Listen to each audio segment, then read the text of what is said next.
যারা মুসলমান ধর্ম অনুসারী তারা পৃথিবীতে এই যে মুসলমান বাংলাদেশের কথা, বাংলাদেশে বৃদ্ধাশ্রম চালু হওয়ার প্রথম কারণ হলো যে মা বাপ এই হাদিসের উপর আমল করতেছে না, মানে যে মা বাপ সন্তানের এই ফরজ হকটা আদায় করতেছে না, দিনী এলেম দিতেছে না, সেই মা বাপ বৃদ্ধাশ্রমে যাইতেছে।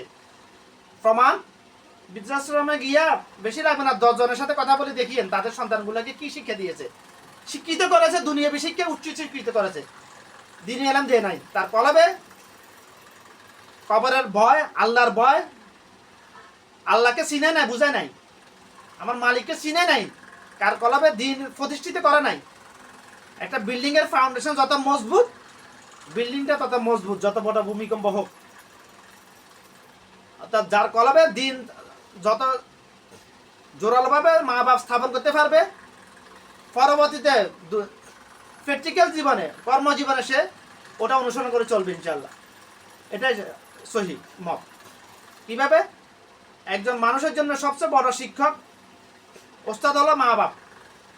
বাপ যেহেতু বেশিরভাগ বাইরে থাকে, মা, অর্থাৎ একজন মানুষের জন্য প্রাতিষ্ঠানিক শিক্ষা কিছুই না পারিবারিক শিক্ষার তুলনায়। একজন আদম সন্তানের জন্য পারিবারিক শিক্ষার তুলনায় যে শিক্ষা মা বাপ দিবে, অর্থাৎ মা বাপ যদি মুমিন মুসলমান হয়ে থাকে, ওই মা বাপ তার সন্তানকে যে শিক্ষা দিবে সেই শিক্ষার তুলনায় প্রাতিষ্ঠানিক শিক্ষা 1000 ভাগের 1 ভাগও না।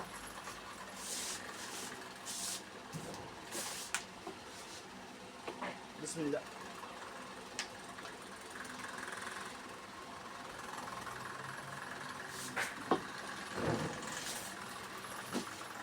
তাহলে আশা করি কথাগুলো আমি বুঝাতে পারতেছি ইনশাল্লাহ।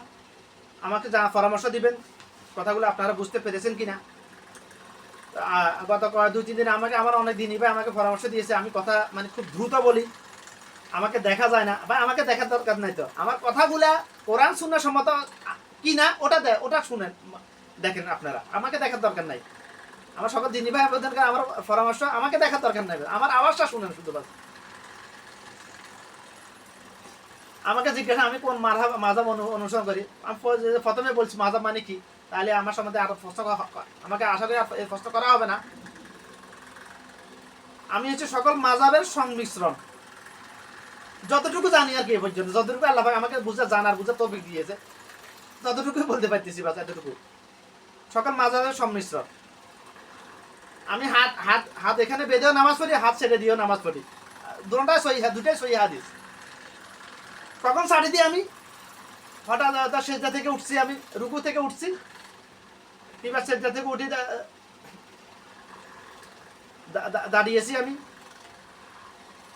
প্রথম টাকাতে আমি হাত বেঁধেছি, পরবর্তীতে যখন দাঁড়িয়েছি হাতটা আমার ছুটা ছেড়ে দেওয়া অবস্থায় আছে, আমি আর হাত বাঁধি না। কেন বাঁধি না? যখন আমার কলবে শয়তান এই অসহসা দেওয়ার চেষ্টা করেছে, তুই তো হাত ছেড়ে দিছ, মানুষ কি বলবে, লোকে কি বলবে, এই চিন্তাধারা যখন আমার কলবে শয়তান ঢুকানোর চেষ্টা করে, তখন আমি আর হাত বাঁধি না। মানুষ কি বলবো মানে কি, আমি কি আমার মানুষকে দেখানোর জন্য করতেছি নাকি? আমি তো আমার আল্লাহকে দেখানোর জন্য করতেছি।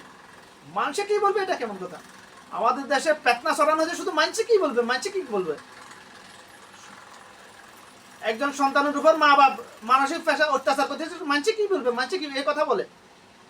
আত্মীয় স্বজন একটা মানুষের উপর পাড়া প্রতিবেশীর অত্যাচার, মানসিক অত্যাচার করতেছে, মানুষে কি বলবে? মারে মানুষে কিছু বলবে না রে ভাই, মানুষকে সবাই যার চিন্তা নিয়ে ব্যস্ত। যেমন হাসরের কথা বাদ দিলাম, হাসরের দিন কারো পরনে কাপড় থাকবে না। আমার রাসূল সাল্লাল্লাহু আলাইহি ওয়াসাল্লাম যখন এই হাদিসটা আমার আয়েশা সিদ্দিকা রাদিয়াল্লাহু আনহার কাছে বর্ণনা করেছেন, তখন বললেন, উনি হেসে উঠে বলেন, ইয়া রাসূলুল্লাহ, সবাই তো কারো পরনে যদি কাপড় দেয়, কারো শরম করবে না? তখন আমার রাসূল সাল্লাল্লাহু আলাইহি ওয়াসাল্লাম, তখন শরম তো অনেক দূরে থাকে, মানুষের হুঁশে তো থাকবে না, মানুষের ডাইনে বামে উপরে নিচে কি, এটা তো সবাই ইয়া নফসি করে, মানুষের হুঁশে তো পরনে কাপড় তো ওরাও আসে না, ওটা তো অনেক দূরের কথা, মানুষের হুঁশ থাকবে না। যে বেহুশ আছে অবস্থা আছে, সে কি জানে তার পরনে কাপড় আছে না নাই? জানে না। হাসরের ময়দানটা এরকম, ওটা ওই হাসরের ময়দান এখন বর্তমানে দুনিয়াতেও চলতেছে, এটা মানুষে কিছু বলবে না।